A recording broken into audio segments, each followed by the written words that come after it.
ಕೆಲವೊಂದು ಕಮ್ಯುನಿಟಿ ಇದು ಜನಸಂಖ್ಯೆ ಹೆಚ್ಚಾಗೋದಕ್ಕೆ ಕಾರಣಗಳು ಏನೇನು? ಒಂದು, ಬಹು ಪತ್ನಿತ್ವದಿಂದ ನಾವೇನಂತೀವಿ ಹಮ್ ದೋ ಹಮಾರ ಏಕ್, ಇನ್ನು ಮತ್ತೊಬ್ರು ಏನಂತಾರ ಹಮ್ ಪಾಚ್ ಹಮಾರ 25. ಇನ್ನೊಂದು ಕಾರಣ ಏನು ಅಂತಂದ್ರೆ ಧರ್ಮಾಂತರಕ್ಕೆ ಒಳಪಡಿಸೋದು ಇದ್ದವ್ರನ್ನು. 9 ಲಕ್ಷ ಜನ ಲವ್ ಜಿಹಾದಿಗೆ ಒಳಪಡ್ತಾ ಇದ್ದಾರೆ ನಮ್ಮವರು. ಅವ್ರ ಚಿಲ್ಡ್ರನ್ ಫ್ಯಾಕ್ಟ್ರಿನೇ ಆಗೋದಲ್ಲಿ ಮತ್ತೊಂದು ಏನೂ ಆಗ್ಲಿಕ್ಕೆ ಬರಲಿಕ್ಕೆ ಸಾಧ್ಯನೇ ಇಲ್ಲ. ಆಮೇಲೆ ಮೂರನೇದ್ದು, ಪ್ರತಿ ವರ್ಷ 60,000 to 65,000 ಮಕ್ಕಳ ಕಳ್ಳತನ ಆಗ್ತಾ ಇದೆ ಸರ್ಕಾರಿ ರಿಪೋರ್ಟ್ಗೆ ಅನುಸಾರ. ಆ ಕಳ್ಳತನ ಆದಂಥ ಮಕ್ಕಳು ಎಲ್ಲಿ ಹೋದ್ರು ಅಂತ ಹುಡುಕಾಡಿದ್ರೆ ಎಷ್ಟೋ ದಿನಗಳ ನಂತರ ಕೆಲವೊಂದು ಶಾಲೆಗಳಲ್ಲಿ ಆ ಮಕ್ಕಳು ಸಿಗ್ತಾರೆ. ಅವು ಯಾವ ಶಾಲೆಗಳು ಸಹಿತ ನಮ್ಮ ಗುರುಕುಲಗಳಲ್ಲ, ನಮ್ಮ ಶಾಲೆಗಳು ಅಲ್ಲ. ಎಲ್ಲಿ ಅಂತ ನಿಮ್ಗೆ ಗೊತ್ತು. ನಮ್ಮ ಮಠಕ್ಕೊಬ್ರು ಇಮಾಮ್ ಬಂದಿದ್ದರು. ನಾನು ಅವ್ರಿಗೆ ಕೇಳಿದೆ, ಏನು ಕಲಿಸ್ತೀರಿ ಅಂತ ಕೇಳಿದೆ. 14 ವರ್ಷ ನಾವು ಒಂದೇ ಗ್ರಂಥವನ್ನು ಕಲಿಸ್ತೀವಿ ಅಂತೇಳಿ. ಓದಿ ನೋಡಿದ್ನ ಪ್ರತಿಯೊಂದು ಅಧ್ಯಾಯದೊಳಗೂ 1 ಬೇಡ 2 ಆಯಾತಗಳು ಎಂಥವು ಸಿಕ್ಕು ಅಂತಂದ್ರೆ ನಿಮಗೆ ಎಲ್ಲಿ ಸಿಗ್ತಾರಲ್ಲಿ ಹಿಡೀರಿ ಬಡೀರಿ, ಬಂದ್ರೆ ಚಲೋ, ಬರಲಿಲ್ಲ ಅಂದ್ರೆ ಮುಗಿಸ್ಬಿಡ್ರಿ. ಇನ್ನು ಮತ್ತೊಂದು ಪದ್ಧತಿ ಇದೆ, ನುಸುಳುಕೋರರು. 12 ಕೋಟಿ ಜನ ನುಸುಳುಕೋರರು ದೇಶದಲ್ಲಿ. ಒಂದು ದೊಡ್ಡ ಹಿಡನ್ ಅಜೆಂಡಾ, ಭಾರತವನ್ನು ಇಸ್ಲಾಮಿಕ್ ಸಾಮ್ರಾಜ್ಯದ ರಾಜಧಾನಿಯನ್ನಾಗಿ ಮಾಡಬೇಕು. ಈಗ ಹೆಂಗೆ ನಡೆದೈತಿ ಹಿಂಗೆ ನಡ್ಕೊತ ಹೋಯ್ತು ಅಂದ್ರೆ 47 ಸುಮಾರಿಗೆ ಪ್ರಜಾಪ್ರಭುತ್ವದ ಪದ್ಧತಿಯಲ್ಲಿಯೇ ಭಾರತ ಸರ್ಕಾರವನ್ನು ಕೈಯಲ್ಲಿ ತಗೊಳ್ಳಿಕ್ಕೆ ಬರ್ತದ. ಆಮ್ಯಾಗ ಒಂದೇ ದಿನದಲ್ಲಿ ಈ ಸಂವಿಧಾನವನ್ನು ಅಬಾಲಿಷ್ ಮಾಡಿ ಮತ್ತೇನನ್ನು ಹೊಸ ಸಂವಿಧಾನ ತರಲಿಕ್ಕೆ ಬರ್ತೈತಿ ಅನ್ನುವಂಥ ಒಂದು ಉದ್ದೇಶ. ಜನಸಂಖ್ಯೆ ಹೆಚ್ಚಾಗ್ತಾ ಇದೆ. ನಮ್ಮ ದೇಶದ್ದು ಒಟ್ಟು ಕ್ಷೇತ್ರ 8,82,000 ಸ್ಕ್ವೇರ್ ಕಿಲೋಮೀಟ್ರ್ ಈ ದೇಶದ ಒಟ್ಟು ಕ್ಷೇತ್ರಫಲ. ಅದರಲ್ಲಿ 7,500 ಕಿಲೋಮೀಟ್ರು ಸಮುದ್ರದ ಸೀಮೆ ಇದೆ. ಆಮೇಲೆ 15,500 ಕಿಲೋಮೀಟ್ರು ಭೂ ಸೀಮೆ ಇದೆ, ಅಕ್ಕಪಕ್ಕದ ದೇಶಗಳಿಗೆ ಹೊಂದ್ಕೊಂಡಂಥ ಸೀಮೆ. ಇಲ್ಲಿರುವಂಥ ರಾಜ್ಯಗಳು, ಕೇಂದ್ರ ಶಾಸಿತ ಪ್ರದೇಶಗಳು ತಮ್ಗೆ ಗೊತ್ತು. 7,100 ಜಿಲ್ಲೆಗಳಿವೆ, ಸುಮಾರು 1,500 ತಹಸೀಲ್ಗಳಿವೆ. ಸ್ವಾತಂತ್ರ್ಯ ಪೂರ್ವದಲ್ಲಿ ಸರ್ ಹೇಳ್ದಂಗೆ ನಾವೊಂದು 40 ಕೋಟಿ ಇದ್ದೀವಿ, 30 ಕೋಟಿ ಇಲ್ಲಿ ಉಳಿದೀವಿ, ಒಂದು 10 ಕೋಟಿ ಆ ಕಡೆ ಹೋಗಿದ್ದರು. ಆನಂತರದ ಕಾಲದಲ್ಲಿ ಎಷ್ಟು ಜನ ಅಲ್ಲಿ ನಮ್ಮ ಮಂದಿ ಉಳ್ಕೊಂಡಿದ್ರು ಹಿಂದೂಗಳು ಪಾಕಿಸ್ತಾನದಲ್ಲಿ, ಅಷ್ಟೇ ಮುಸಲ್ಮಾನರು ಈ ಕಡೆ ಉಳ್ಕೊಂಡಿದ್ರು. ಎಷ್ಟು ಉಳ್ಕೊಂಡಿದ್ರು ಅಂತ ನಮ್ಗೆ ಗೊತ್ತು. ಎಷ್ಟು ಜನ ಅಲ್ಲಿದ್ದರು ಅಷ್ಟೇ ಜನ ಇಲ್ಲಿ ಅವರು ಉಳ್ಕೊಂಡಿದ್ರು. ಆದರೆ ಇವತ್ತಿನ ದಿವಸ ನೋಡಿದರೆ ಅಲ್ಲೇ ನಮ್ಮವ್ರು ಎಷ್ಟು ಜನ ಉಳ್ದಾರ, ಇಲ್ಲಿ ಉಳ್ದವ್ರು ಎಷ್ಟು ಜನ ಹೆಚ್ಚಾಗ್ಯಾರ. ಇದನ್ನು ನೋಡಿದರೆ ತಮಗೆ ಅಂದಾಜು ಬರುತ್ತೆ. ಯಾಕಂದ್ರೆ ಅವತ್ತು 10 ಕೋಟಿ ಹೋಗಿದ್ರಲ್ಲ, ಅವರು ಈಗ ಸುಮಾರು 40 ಕೋಟಿಗೆ ಬಂದಿದ್ದಾರೆ. 2 ಕೂಡಿ ಬಂಗ್ಲಾ ಮತ್ತು ಪಾಕಿಸ್ತಾನ ಸೇರಿ 23ರಿಂದ 28% ಇದ್ದರು ಆ ಜನಸಂಖ್ಯೆಯಲ್ಲಿ. ಅವರೀಗ 2-3%ಗೆ ಬಂದಿದ್ದಾರೆ. ಇಲ್ಲಿ ನಮ್ಮ ದೇಶದ ಜನಸಂಖ್ಯೆ ಇದನ್ನು ನೋಡಿದ್ರೆ ಅವಾಗೊಂದು 4-6% ಇದ್ರೋ ಏನೋ, ಈಗ ಸುಮಾರೊಂದು 20% ದಾಟಿ ಮುಂದೆ ಹೋಗ್ಯಾರ. ಜನಸಂಖ್ಯೆ ಹೆಚ್ಚಾಗೋದ್ರ ಜೊತೆಗೆ ಈ ಜನಸಂಖ್ಯಾ ಬದಲಾವಣೆ ಏನಿದೆಯಲ್ಲ ಅದನ್ನು ತಾವು ನೋಡಿದ್ರೆ ಒಟ್ಟು 9 ರಾಜ್ಯಗಳು ಹಿಂದೂಗಳು ಅಲ್ಪಸಂಖ್ಯಾತರಾಗಿದ್ದಾರೆ. ಆಮೇಲೆ 200 ಜಿಲ್ಲೆಗಳು ಮುಸ್ಲಿಮರು ಹೆಚ್ಚಾಗಿದ್ದಾರೆ, ಹಿಂದೂಗಳು ಕಡಿಮೆ ಆಗಿದ್ದಾರೆ, ಅಥವಾ ಕ್ರಿಶ್ಚಿಯನ್ರು ಹೆಚ್ಚಾಗಿದ್ದಾರೆ, ಹಿಂದೂಗಳು ಕಡಿಮೆ ಆಗಿದ್ದಾರೆ. ಮೊದಲಿದ್ದವ್ರು ಎಲ್ಲರೂ ಹಿಂದೂಗಳೇ ಇದ್ದರು. ಸೀಮಾ ಭಾಗದ ದೇಶದ ಸೀಮೆಯಲ್ಲಿರುವಂಥ 300 ತಹಸೀಲುಗಳಲ್ಲಿ ಹಿಂದೂಗಳು ಅಲ್ಪಸಂಖ್ಯಾತರಾಗಿದ್ದಾರೆ. ಅದು ಬಾರ್ಡ್ರ್ನಲ್ಲಿ. ಒಳಗಡೆ ಏನೇನೋ ಸಾಕಷ್ಟು ಆಗಿದೆ. ಆಮೇಲೆ ನಮ್ಮ ಸುತ್ತಮುತ್ತ ಯಾರಿದ್ದಾರೆ ಅಂತ ನಾವು ಒಂದು ಸಾರಿ ನೋಡಿದರೆ ನಮ್ಮ ದೇಶದ ಬಂದಿರುವ ಬಿಕ್ಕಟ್ಟು ಏನು, ಸಂಖ್ಯೆ ಹೆಚ್ಚಾಗಿದ್ದು ಯಾರ್ದು ಅನ್ನೋದನ್ನು ಸರ್ ಹೇಳಿದರು. ನಾವು ಯಾರ ಸಂಖ್ಯೆ ಹೆಚ್ಚಾಗ್ತಾಯಿದೆ, ಆಮೇಲೆ ನಮ್ಮ ಸುತ್ತಮುತ್ತ ಯಾರಿಗೆ ಅನುಕೂಲ ಆಗುವಂಥ ಜನ ಇದ್ದಾರೆ. ಒಂದು ಕಡೆ ಭೂಟಾನ್ ಇದೆ.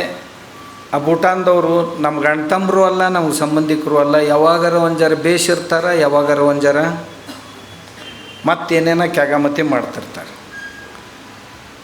ಮ್ಯಾನ್ಮಾರ್ ತಾವು ನೋಡಿರಿ, ಯಾವಾಗೂ ನಮ್ಮ ಜೊತೆ ನಮ್ಮವರಾಗಿ ಇಲ್ಲಿವರೆಗೂ ಸ್ವಾತಂತ್ರ್ಯ ನಂತರ ಅವರು ಉಳ್ಕೊಂಡಿಲ್ಲ.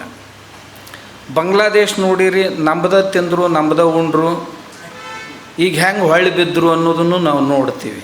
ಅಂದ್ರೆ ಅವ್ರು ಏನಿದ್ರಲ್ಲ ಅವ್ರ ಮೂಲ ಸ್ವಭಾವವನ್ನು ಅವ್ರು ತೋರಿಸಿದ್ರು ಅಂತ ಈಗೆಲ್ಲರೂ ಅಂತಾರೆ. ನಾ ಅನ್ನೋದಿಲ್ಲ, ಜನ ಅಂತಾರೆ. ನಾವೇ ಅವ್ರಿಗೆ ಜನ್ಮ ಕೊಟ್ಟವರು. ಕೋಟಿ ಜನ ಇನ್ನೂ ಸಹಿತ ನಾವು ಅವತ್ತಿನ ಯುದ್ಧದೊಳಗೆ ಏನು ಹಣ ಖರ್ಚು ಮಾಡಿದ್ದೀವಿ ಅದರೊಳಗೆ 5 ಪೈಸೆ ಟ್ಯಾಕ್ಸ್ ಇವತ್ತು ತುಂಬ್ತಾ ಇದ್ದೀವಿ. 71ರ ಯುದ್ಧಕ್ಕೆ ಏನು ಖರ್ಚು ಮಾಡಿತ್ತು ಆವಾಗ ಅದರ ಹಣ ಇವತ್ತೂ ತುಂಬ್ತಾ ಇದ್ದೀವಿ. ಆದಾಗ್ಯೂ ಬಾಂಗ್ಲಾದೇಶಿಗರು ಏನು ಮಾಡಿದರು ಅಂತನ್ನೋದನ್ನು ನಾವು ನೋಡ್ತೀವಿ. ಆನಂತರ ಪಾಕಿಸ್ತಾನದಲ್ಲಿ ಹೋದರೆ ತಮ್ಗೆ ಗೊತ್ತೇ ಇದೆ, ಸ್ವಾತಂತ್ರ್ಯ ಸಮಯದಲ್ಲಿ 14 ಆಗಸ್ಟ್ದಿಂದ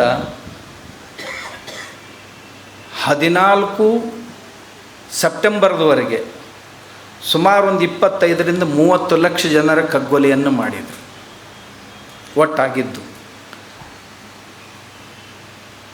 ಅಷ್ಟಾಗಿಯೂ ಸಹಿತ ಯಾರು ಉಳಿದ್ರು ಅಲ್ಲಿ ಆ ಉಳಿದವ್ರನ್ನ ಕರ್ಕೊಂಡು ಬರುವ ಸಲುವಾಗಿ ಆಗಿನ ರಕ್ಷಾ ಮಂತ್ರಿಗಳಾಗಿದ್ದಂಥ ಸರ್ದಾರ್ ಬಲ್ದೇವ್ ಸಿಂಗ್ ಅವರು ಪ್ರೈಮ್ ಮಿನಿಸ್ಟ್ರಿಗೆ ಹೇಳಿದರು, ನೀವು ಸ್ವಲ್ಪ ಅಲ್ಲಿ ನಮ್ಮ ಜನ ಏನು ಉಳ್ದಾರ ಅವ್ರನ್ನ ಸುರಕ್ಷಿತ ಕರ್ಕೊಂಡು ಬರೋ ಸಲುವಾಗಿ ಅಥವಾ ಸುರಕ್ಷಿತ ಅವ್ರನ್ನ ಹೊರಗೆ ಹಾಕೋ ಸಲುವಾಗಿ, ಪಾಕಿಸ್ತಾನದಿಂದ ಹೊರಗೆ ಹಾಕೋ ಸಲುವಾಗಿ ಗೋಳ್ವಲ್ಕರ್ ಗುರೂಜಿಯವ್ರ ಜೊತೆ ಚರ್ಚೆ ಮಾಡಬೇಕು, ಅವ್ರಿಗೆ ವಿನಂತಿ ಮಾಡ್ಕೋಬೇಕು ನೀವು. ಯಾಕಂತಂದ್ರೆ ನಾವು ಯಾರ ಭರವಸೆಯ ಮೇಲಿಲ್ಲ, ಹಾಗೆ ದೇವ್ರ ಭರವಸೆಯ ಮೇಲೆ ಬಿಟ್ಟು ಬಂದಿದ್ದಾರೆ ಕೆಲವು ಜನ. ಇನ್ನು ಉಳಿದವರೆಲ್ಲ ದೇವ್ರ ಭರವಸೆ ಮೇಲಿದ್ದಾರೆ. ಅವ್ರ ಜೀವಂತ ಹೊರಗೆ ಬರೋ ಸಲುವಾಗಿ ಸಂಘದ ಕಾರ್ಯಕರ್ತರು ಪ್ರಾಣಗಳನ್ನು ಪಣಕ್ಕಿಟ್ಟು ಅಲ್ಲಿ ಹಿಂದೂಗಳನ್ನು ಹೊರಗೆ ತೆಗಿತಾ ಇದ್ದಾರೆ. ನೀವು ಇನ್ನಷ್ಟು ವಿನಂತಿ ಮಾಡಿಕೊಡ್ರಿ ಅವ್ರಿಗೆ. ಅಲ್ಲಿ ದಿನಾಲೂ ಸ್ವಯಂ ಸೇವಕರು ಸಾಯ್ತಾಯಿದ್ರು, ಆದರೆ ನಮ್ಮ ಜನರನ್ನು ಹೊರಗೆ ತೆಗಿತಾಯಿದ್ರು. ಅದೇ ಸಮಯದೊಳಗೆ ನಮ್ಮವರೇ ಆದಂಥವ್ರು ಕೆಲವರು ಇಚ್ಛೆ ಪಟ್ಟು ಹೋದರು. ಬ್ಯಾರಿಸ್ಟರ್ ಅಂಬೇಡ್ಕರ್ ಅವರು ಈ ಕಡೆ ಉಳಿದ್ರೆ ಇನ್ನೊಬ್ಬರ ಆ ಕಡೆ ಹೋಗಿದ್ದರು. ಜೋಗೇಂದ್ರನಾಥ್ ಮಂಡಲ್ ಅವರು, ಅವ್ರಿಗೆ ಒಂದೇ ವರ್ಷದಲ್ಲಿ ಭ್ರಮ ನಿರಸನೆ ಆಯಿತು. ನಮ್ಮ ದಲಿತ ಬಾಂಧವರನ್ನು ಕಟ್ಕೊಂಡು ಅವರೊಂದು ದೊಡ್ಡ ದೇಶ ಕಟ್ಟಬೇಕು ಅಂತ ಹೋಗಿದ್ದರು. ಒಂದೇ ವರ್ಷದೊಳಗೆ ಭ್ರಮ ನಿರಸನೆ ಆಯಿತು, ಕಗ್ಗೊಲೆ ಆಯಿತು ನಮ್ಮ ಜನರದ್ದು. ನಮ್ಮ ತಾಯಂದಿರ ಹತ್ಯೆ ಹೇಗಾಯಿತು, ಅತ್ಯಾಚಾರ ಹೇಗಾಯಿತು, ಇದನ್ನು ಓದಬೇಕು ನಾವು. ಅಂಥದ್ರೊಳಗೆ ಆ ಮನುಷ್ಯ ಓಡಿ ಬಂದ. ಮಂತ್ರಿ ಆಗಿದ್ದಂಥ ಮನುಷ್ಯ, ಆ ದೇಶದ ಕಾನೂನು ಮಂತ್ರಿ ಆಗಿದ್ದ ಮನುಷ್ಯ ಓಡಿ ಬಂದ. ಬಂಗಾಲದ ನಿರಾಶ್ರಿತರ ಶಿಬಿರದಲ್ಲಿ ಅವ ಚಿಟ್ಕಾದವನು ಮೊದಲು. ಬಂಗಾಲದ ನಿರಾಶ್ರಿತರ ಶಿಬಿರದೊಳಗೆ ಬೇವಾರಸ್ ಪದ್ಧತಿಯಲ್ಲಿ ಸತ್ತು ಹೋದ. ಈ ಡೆಮೋಗ್ರಫಿ ಚೇಂಜ್ ಆಯಿತು ಅಂತಂದ್ರೆ ಏನು ಆಗ್ತದೆ ಅಂತ ನಮ್ಮ ದೇಶದಲ್ಲಿಯೂ ಸಹಿತ ಅಲ್ಲಿಯೂ ಸಹಿತ ಎಲ್ಲೇ ಜಗತ್ತಿನೊಳಗೆ ತಾವು ಈಗ ನೋಡಿದಿರಿ. ಮೊನ್ನೆನ ಸ್ಪೇನ್ದೊಳಗೆ ಏನಾಯ್ತು ಅಂತ ನಾನೇನು ತಮಗೆ ಹೇಳಬೇಕಾಗಿಲ್ಲ. ಈಶಾಡಿ ಹೋತ್ರಿ ಮಂದಿ ಹೋಗಿ ಒಂದು ದೇಶದ ಒಂದು ಭಾಗವನ್ನು ವಶಪಡಿಸಿಕೊಂಡು. ಫ್ರಾನ್ಸ್ನೊಳಗೆ 90ರ ದಶಕದೊಳಗೆ ಹೋದಂಥ ಜನ, ಅದು 4ನೇ ದರ್ಜೆ ಸೇವೆ ಮಾಡಲಿಕ್ಕೆ ಹೋದಂಥ ಜನ, ನೌಕರಿಗೆ ಹೋದಂಥ ಜನ ಇವತ್ತು ಫ್ರಾನ್ಸ್ ದೇಶವನ್ನೇ ನಮ್ಮ ಕೈ ಕೊಡಬೇಕು ಅಂತ ಕೇಳ್ತಾ ಇದ್ದಾರೆ. ಆಸ್ಟ್ರೇಲಿಯಾದಲ್ಲಿ ಕೆಲಸಕ್ಕಂತ ಹೋದವ್ರು 4-6 ಮಂದಿ ಇವತ್ತು ಆ ದೇಶಕ್ಕೆ ದೊಡ್ಡ ಆಹ್ವಾನ ಕೂತರು ಅಂತ. ಜಗತ್ತು ಯಾವ ಕಮ್ಯುನಿಟಿ ಆಹ್ವಾನ ಆಗ್ತಾಯಿದೆ ಅನ್ನೋದನ್ನು ನಾವೆಲ್ಲರೂ ನೋಡ್ತೀವಿ. ಇದು ಬದಲಾವಣೆ ಯಾಕಾಯಿತು? ಮೊದಲು ಜನಸಂಖ್ಯೆ ಹೆಚ್ಚಾಗಕ್ಕಾಯ್ತು, ಯಾರ್ದಾಯಿತು ಅನ್ನೋದು ತಮ್ಗೆ ಗೊತ್ತಾಗ. ಜನಸಂಖ್ಯೆ ಹೆಚ್ಚಾಯಿತು, ಆಗ ಅವ್ರದ್ದಾಯಿತು. ಅವ್ರ ಜನಸಂಖ್ಯೆ ಹೆಚ್ಚಾಯಿತು ಅಂದ್ರೆ 2011 ನಾವು ಇನ್ನೂ ಸೆನ್ಸಸ್ ತೊಗೊಂಡು ಮಾತಾಡ್ತೀವಿ. 21ಕ್ಕೆ ಆಗಬೇಕಾಗಿತ್ತು, ಕೋವಿಡ್ ಬಂತು, ಈಗಾಗಿದೆ. ಇನ್ನೂ ಅಂಕಿಅಂಶಗಳು ಬರಬೇಕು ಹೊರಗೆ ಬಂದ ನಂತರ ನಮ್ಗೆ ಗೊತ್ತಾಕೈತಿ ನಮ್ಮ ಸ್ಥಿತಿ ಏನೈತೆ ನಮ್ಮ ದೇಶದ್ದು ಅಂತ.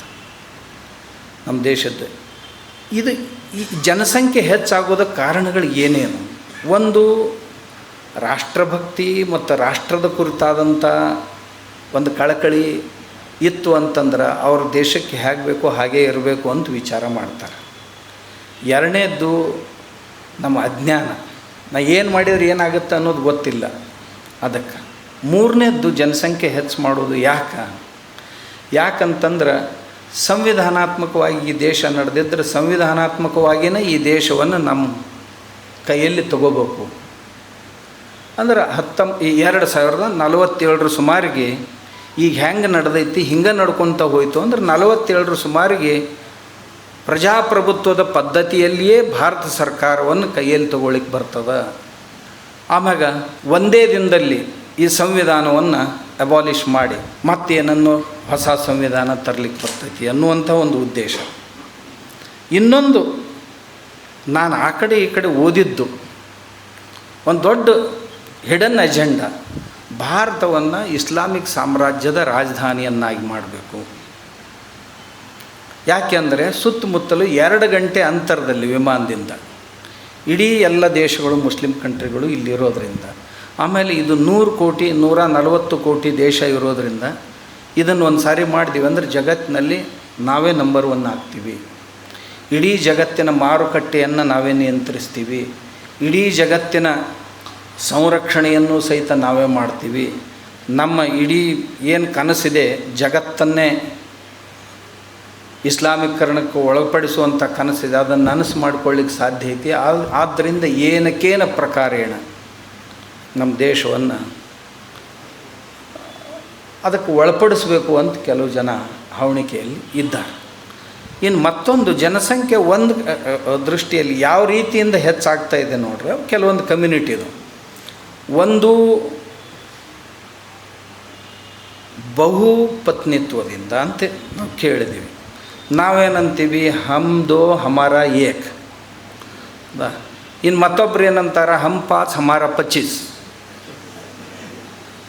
ಇದು ಸತ್ಯ.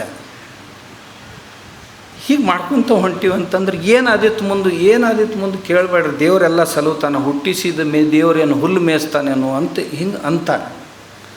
ನಂಬುದ್ರೊಳಗೆ ಹೀಗೆ ಹೇಳಿದಾರೆ, ನಾವು ಹೀಗೆ ಮಾಡ್ತೀವಿ ಅಂತ ಒಂದು ಕಡೆ ನಾವು ಹೊರಟಿದ್ದೀವಿ. ಆಮೇಲೆ ಇನ್ನೊಂದು ಕಾರಣ ಏನು ಅಂತಂದ್ರೆ,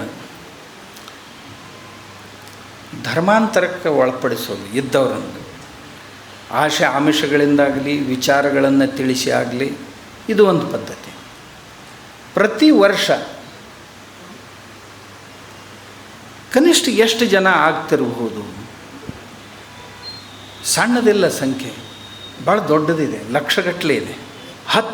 9 ಲಕ್ಷ ಜನ ಲವ್ ಜಿಹಾದಿಗೆ ಒಳಪಡ್ತಾ ಇದ್ದಾರೆ ನಮ್ಮವರು. ಅದರಲ್ಲಿ 70ರಷ್ಟು ಹುಡುಗಿಯರು ಇಸ್ಲಾಮೀಕರಣಕ್ಕೆ ಒಳಪಡ್ತಾ ಇದ್ದಾರೆ.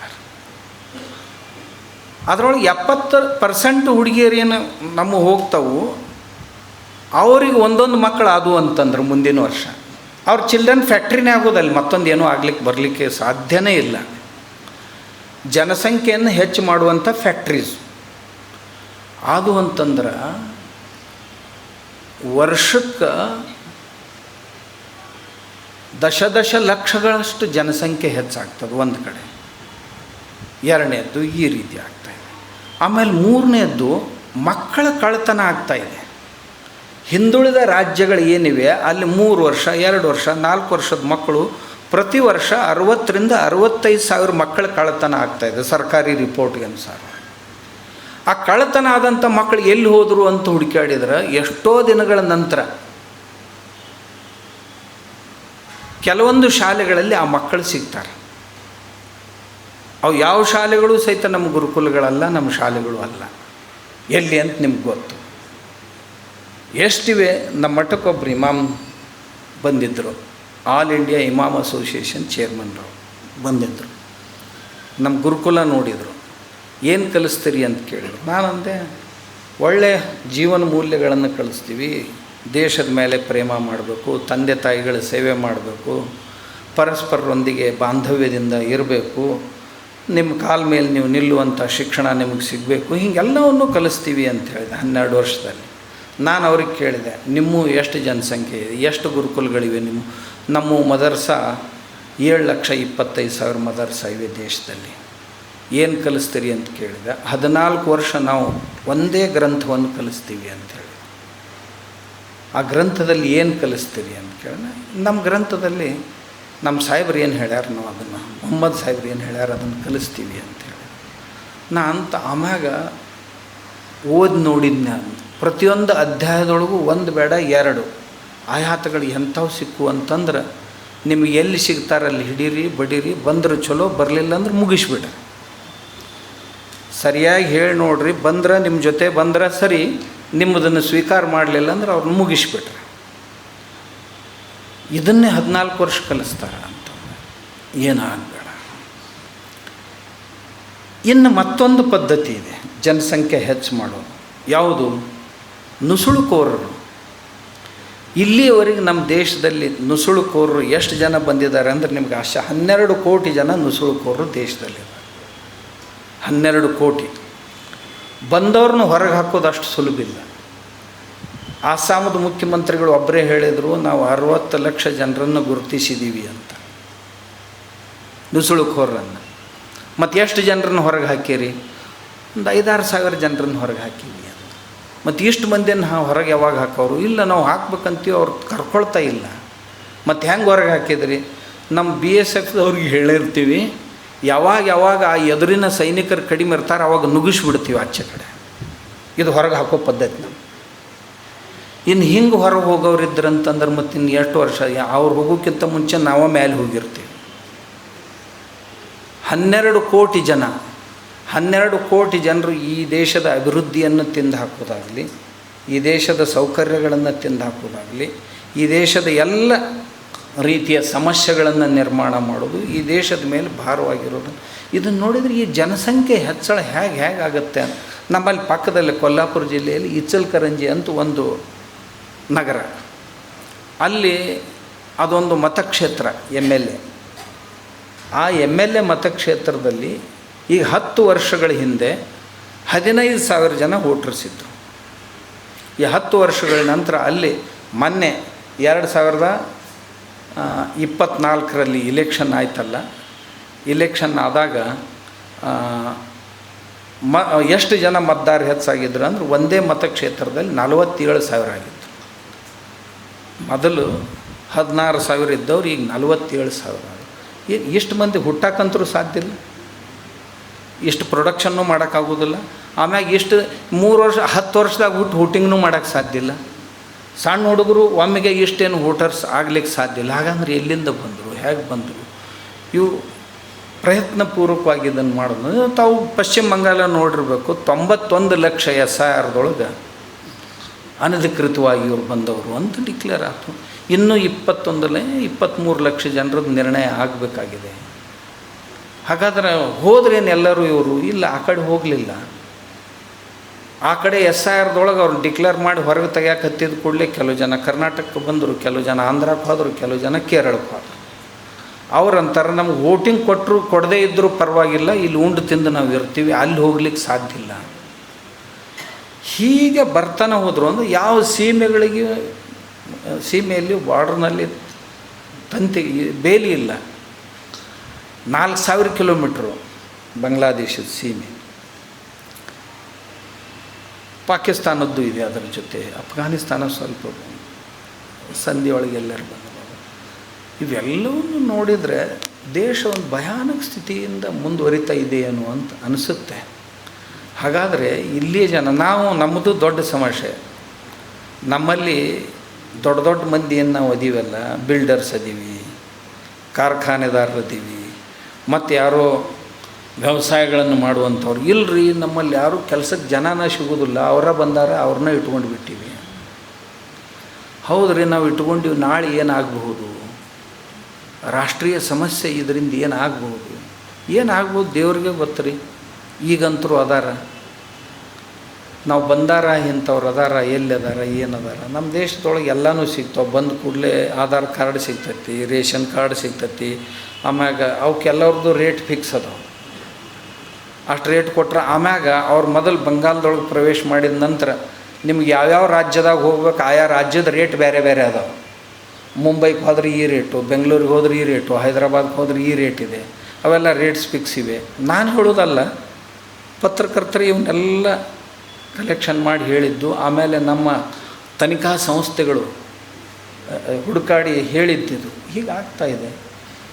ಈ ಒಂದು ವೇಳೆ ಜನಸಂಖ್ಯೆ ಹೀಗೆ ಬೆಳೀತಾ ಹೋಯಿತು ಅಂದರೆ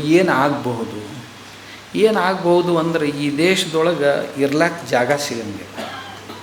ಈಗ ಬೆಳೆಯುವ ಭೂಮಿ ಏನಿದೆ 146 ಕೋಟಿ ದಾಟಿವಿ. ಸರ್ ಹೇಳಿದ್ರೆ ಆಗಲೇ ನಾವು ಜಗತ್ತಿನೊಳಗೆ ನಂಬರ್ 1 ಜನಸಂಖ್ಯೆ ಒಳಗೆ. ಆದರೆ ಭೂಮಿ ನಮ್ಮ ಹತ್ರ ಇರೋದೆಷ್ಟು? 2.4%. ಜಗತ್ತಿನ ಭೂಮಿಯ 2.4% ಭೂಮಿ. ಆದರೆ ಜಗತ್ತಿನೊಳಗೆ ನಂಬರ್ 1 ನಾವೇ. ಚೀನಾದವರು ಹಿಂದೆ ಬಿದ್ದರು, ನಾವು ನಂಬರ್ 1 ಅದೇ. ಇನ್ನು ಹಿಂಗೆ ಬೆಳ್ಕೊತ ಹೋದ್ವಿ ಅಂದರೆ ಬೆಳೆ ಭೂಮಿ ಏನೈತಿ ಇದೆಲ್ಲ ಇರು ವಸ್ತಿ ಸಲುವಾಗಿ ಹೋಗ್ತೈತಿ. ಆಮೇಲೆ ರೋಡ್ಗಳನ್ನು ಅಗಲ್ ಮಾಡ್ಬೇಕಾಗ್ತೈತಿ, ಡ್ರೈನೇಜ್ ಅಗಲ್ ಮಾಡ್ಬೇಕಾಕೈತಿ. ಇದರ ಪರಿಣಾಮ ಏನಾಕೈತಿ ಅಂದ್ರೆ ನಗರಗಳಿಗೆ ಬಾವು ಬರ್ತಾವೆ. ಎಷ್ಟು ಬಾವು ಬರ್ತೈತಿ ನಗರಕ್ಕೆ ಅಂತಂದ್ರೆ ವರ್ಷ ಒಂದು 50 ಹಳ್ಳಿನೋ 60 ಹಳ್ಳಿನೋ ನುಂಗ್ತಾ ಹೋಗ್ತಾವೆ ನಗರಗಳು. ನದಿಗಳನ್ನೆಲ್ಲ ನಾಲೆಗಳನ್ನಾಗಿ ಪರಿವರ್ತನೆ ಮಾಡ್ತಾವೆ. ಆಮೇಲೆ ಇದು ಹೀಗೆ ಬೆಳೀತಾ ಹೋಯಿತು ಅಂತಂದರೆ ಭೂಮಿ ತೀರಿ ಹೋಗುತ್ತೆ, ಕಾಡು ತೀರಿ ಹೋಗುತ್ತೆ, ಗುಡ್ಡಗಳದ್ದು ಖನಿಜಗಳು ತೀರಿ ಹೋಗ್ತಾವೆ. ಯಾಕಂದ್ರೆ ಬಳಕೆ ಹೆಚ್ಚಾದಂಗೆ ಯಾವುದೇ ಖನಿಜಗಳು ಉಳಿಲಿಕ್ಕೆ ಸಾಧ್ಯ ಇಲ್ಲ. ಆ ನಂತರ ಏನಾಗುತ್ತೆ ಅಂತಂದ್ರೆ ಈ ಪರ್ಯಾವರಣದ ಹಾನಿ ಆಗುತ್ತೆ. ಏನಾಗುತ್ತೆ, ಇವತ್ತೇ ನೋಡ್ತೀವಿ ಪರ್ಯಾವರಣದ ಸಂತುಲನ ಹಾಳಾಗಿ ಹೋಗಿದೆ. ಮಳೆ ವರ್ಷದಲ್ಲಿ ಎಷ್ಟು ಬೇಕಷ್ಟು ಬೀಳ್ತಾ ಇದೆ, ಆದರೆ ಎಲ್ಲಿ ಬೀಳಬೇಕು, ಎಷ್ಟು ಬೀಳಬೇಕು ಅಷ್ಟು ಬೀಳ್ತಾ ಇಲ್ಲ. ತಾವು ಹೋದ ತಿಂಗಳ ಗಮನ ಹರಿಸಿದ್ರೆ ಗೊತ್ತಾಗುತ್ತೆ, ಒಂದು ತಿಂಗಳಲ್ಲಿ ಬೀಳಬೇಕಾದಂಥ ಮಳೆ 2 ದಿನಗಳಲ್ಲಿ ಬಿತ್ತು, ಬರೀ 2 ದಿನಗಳಲ್ಲಿ. ಆ ಮಳೆ 2 ದಿನದಲ್ಲಿ ಬಿದ್ದ ಮಳೆ ನೀರು ಭೂಮಿಯಲ್ಲಿ ಇಂಗ್ಲಿಕ್ಕೂ ಸಾಧ್ಯ ಇಲ್ಲ, ಅದರಿಂದ ಯಾವ ಬೆಳೆನೂ ಬೆಳಿಲಿಕ್ಕೆ ಸಾಧ್ಯ ಇಲ್ಲ. 2 ದಿವಸದ ಮಳೆ ಒಳಗೆ ಯಾವ ಬೆಳೆ ತೊಗೊಳ್ಲಿಕ್ಕಾಗ್ತವೆ? 2 ದಿವಸ ಬಿತ್ತು ಹೋಯಿತು, ಇಲ್ಲಿವರೆಗೆ ಮತ್ತೆ ಮರಳಿ ಬಂದಿಲ್ಲ. 2033ರವರೆಗೆ ಒಂದು ವೇಳೆ ಇದೇ ರೀತಿ ಸಾಗಿತು ಅಂತಂದ್ರೆ, ನಾವು ಪರ್ಯಾವರಣವನ್ನು ದುರ್ಲಕ್ಷಿಸಿ ಹೀಗೆ ಸಾಗಿದೀವಿ ಅಂತಂದ್ರೆ, ಒಟ್ಟು ವರ್ಷದ ಕಾಲಾವಧಿಯೊಳಗೆ 3 ಅಥವಾ 4 ತಿಂಗಳಲ್ಲಿ ಬೀಳಬೇಕಾದಂಥ ಮಳೆ 3 ದಿನಗಳಲ್ಲಿ ಬಿದ್ದು ಹೋಗಿಬಿಡುತ್ತೆ. ಆ 3 ದಿನದ ಮಳೆ ಎಲ್ಲ ಮಣ್ಣನ್ನು ಕೊಚ್ಕೊಂಡು ಹೋಗುತ್ತೆ, ಬೆಳೆಗಳನ್ನು ಕೊಚ್ಕೊಂಡು ಹೋಗುತ್ತೆ, ಊರುಗಳನ್ನು ಕೊಚ್ಕೊಂಡು ಹೋಗಿ ಮಹಾಪೂರಗಳು ಬರ್ತಾವೆ, ಡ್ಯಾಮ್ಗಳು ತುಂಬ್ತಾವೆ, ಡ್ಯಾಮ್ಗಳೆಲ್ಲ ಮಣ್ಣಿನಿಂದ ತುಂಬ್ತಾವೆ. ಆಮೇಲೆ ಯಾವ ಬೆಳೆಗಳನ್ನು ಬೆಳ್ಕೊಳ್ಳೋದು ಸಾಧ್ಯ ಇಲ್ಲ. ಭೂಮಿಯ ಕೆಳಗಿರುವಂಥ ನೀರನ್ನೆಲ್ಲ ಜಗ್ಗಿ ಆಗಿದೆ ನಾವು. ಯಾಕಂದ್ರೆ ಮೊದಲು 10 ಫೂಟಿಗೆ 5 ಫೂಟಿಗೆ ನೀರು ಸಿಗ್ತಿತ್ತು, ಈಗ 600 ಫೂಟಿಗೆ 800 ಫೂಟಿಗೆ ಹೋಗಿದೆ.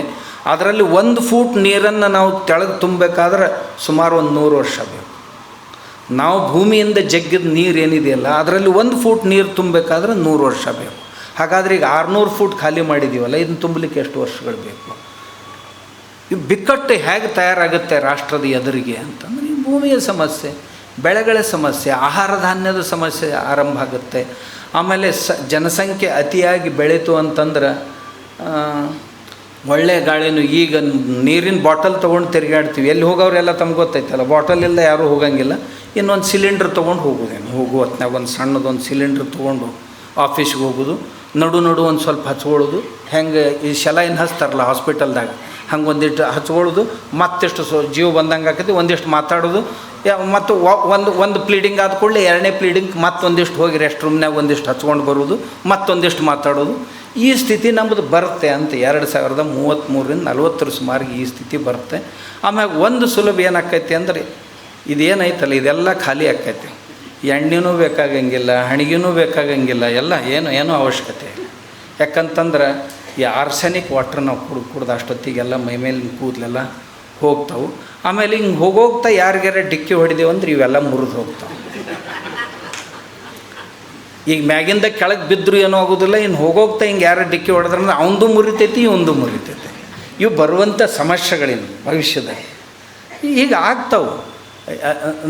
ತಾವು ಫ್ಯೂಚರ್ ನೋಡಿದ್ರೆ ಅಂತಂದರೆ ಇದೇ ಆಗೋದು, ಇನ್ನೇನಾಗೋದು. ಆಮೇಲೆ ಇನ್ನು ಬರ್ಬರ್ತಾ ಇನ್ನೇನಾಗುತ್ತೆ ಅಂತಂದ್ರೆ ಕಾಡುಗಳ ನಾಶ ಆಗ್ತಾವೆ, ಪ್ರಾಣಿಗಳ ನಾಶ ಆಗ್ತಾವೆ. ಕಡಿಕೆ ಇವು ಒಬ್ಬನ ಕಾಯಿ ಉಳ್ದಂಗೆ ಉಳ್ಯಾವ, ಏನಾರು ಮಾಡ್ಕೊಂಡು ಅಲ್ಲಿದ್ದು ತಂದು ಇಲ್ಲಿದ್ದು ತಿಂದು ಬದುಕವಂದ್ರೆ ಇವನ. ಯಾಕಂತಂದ್ರೆ ಉಷ್ಣತೆ ಹೆಚ್ಚಾಗ್ತದೆ.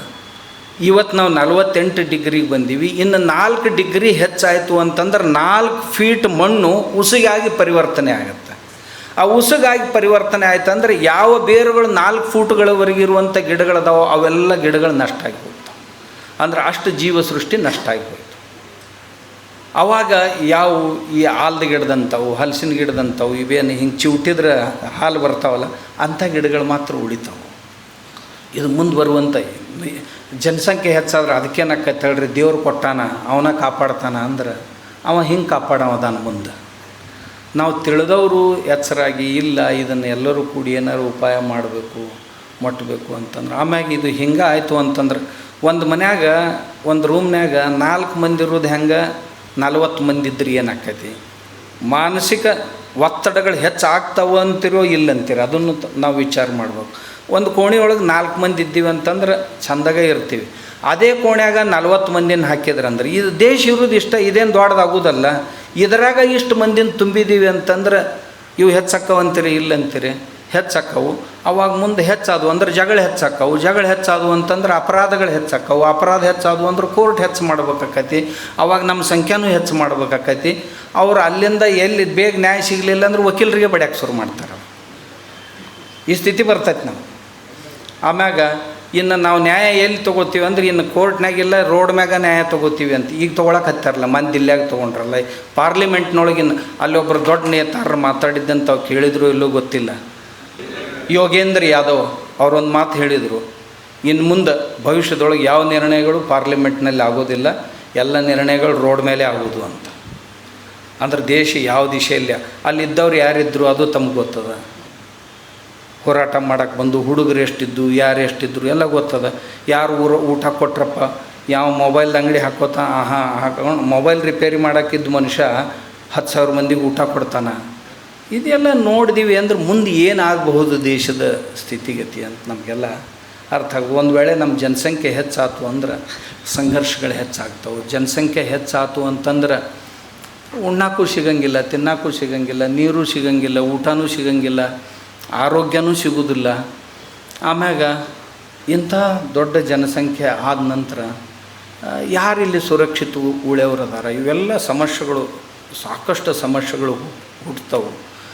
ಅದಕ್ಕೆ ಸರ್ ಹೇಳಿದ್ರಲ್ಲ ಆಗಲೇ, ನಾವು ಎಲ್ಲರೂ ಎಚ್ಚರಾಗುವಂಥ ದಿವಸ ನಾವೆಲ್ಲರೂ ತಂದು ಒತ್ತಡ ಮಾಡಿ ನೋಡ್ರಿ, ನಮ್ಮನ್ನು ಅವ್ರು ಉಳಿಸ್ತಾರೆ ಇವ್ರು ಉಳಿಸ್ತಾರೆ ಅಂತಂದ್ರೆ ಯಾರೂ ಉಳಿಸೋದಿಲ್ಲ.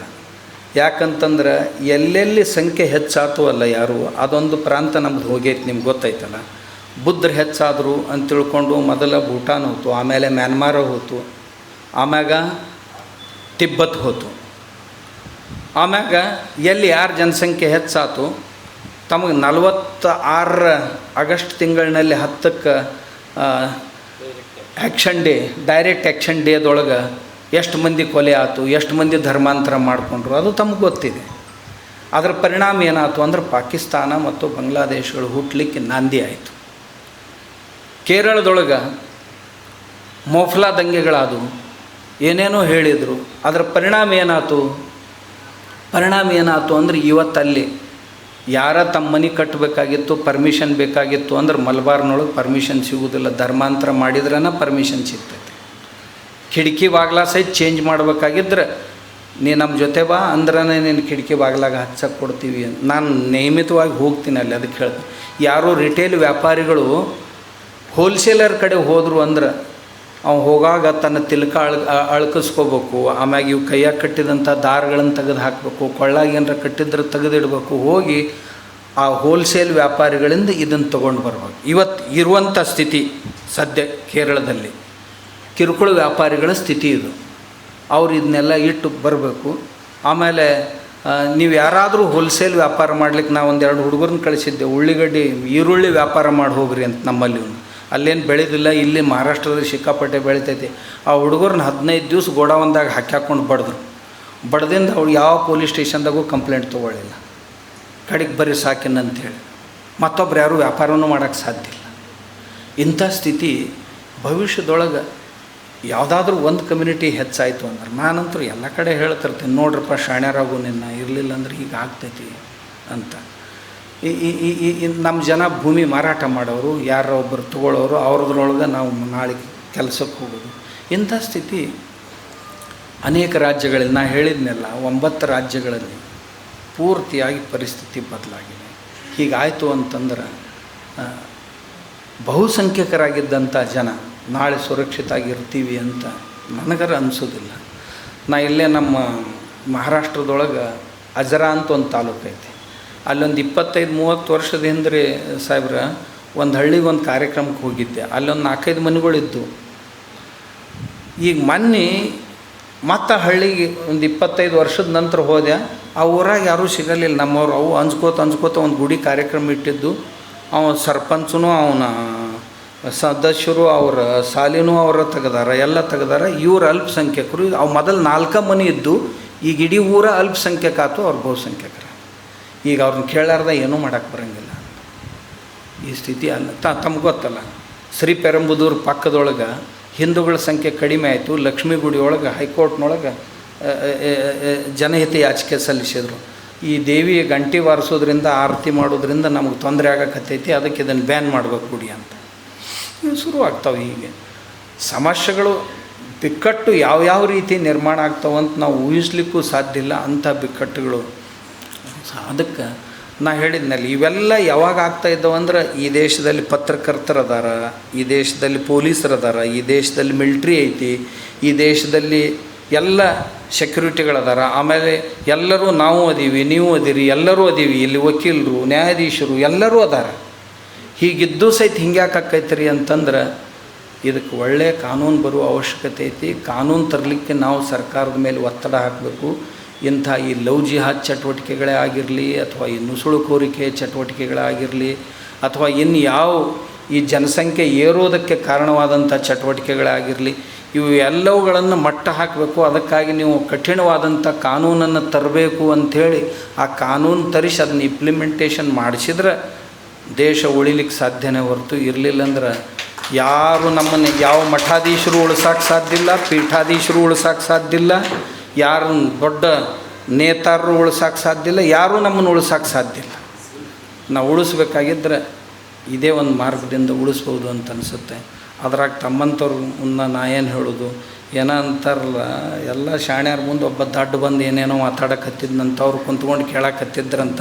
ಹಂಗೆ ನಿಮ್ದು ಆಗೈತಿ. ಇನ್ನಷ್ಟು ದಡ್ಡತನದ ಪ್ರದರ್ಶನ ಬೇಡ ಅಂಥೇಳಿ ನನ್ನ